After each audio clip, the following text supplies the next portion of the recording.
All right, so if you're a big believer that there are good and bad people in the world, including yourself, then A, you're probably in emotional repression, and B, I want to try to explain how that emotional repression creates a false morality. First of all, you're not good or bad, you're just you. And they're not good or bad, they're just them. But when we've got buried repressed emotions in the body, we're forced to perceive ourselves and others in the way that keeps us safest. What does that mean, safest? Well, since we have these repressed, buried emotions in our bodies that we're so scared to acknowledge or to feel or to express, it means we have to start gauging who's a threat to us and who's not. Meaning, who's going to make us have to feel these things that we don't want to feel, and who's going to make it so we don't have to. And based on that, like children or cavemen, we begin to assign identities, right? So these people that make me not have to feel scary things, good.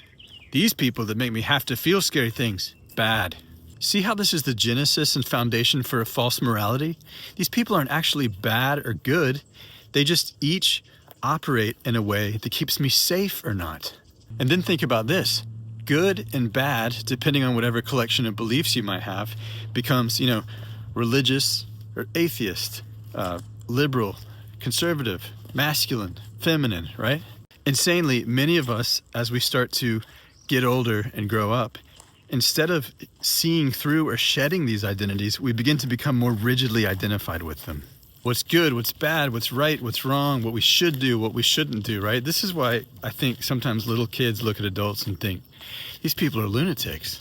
But ultimately, the false morality of emotionally repressed adults is just an innocent attempt to keep them safe from the emotions that have been buried inside of them since childhood.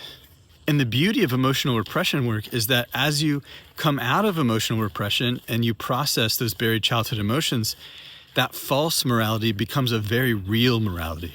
One that's rooted in emotional and expressive freedom versus the judgments of good, bad, right, wrong, should, shouldn't, yeah?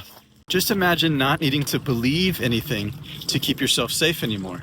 If that sounds appealing, visit repressiontest.com.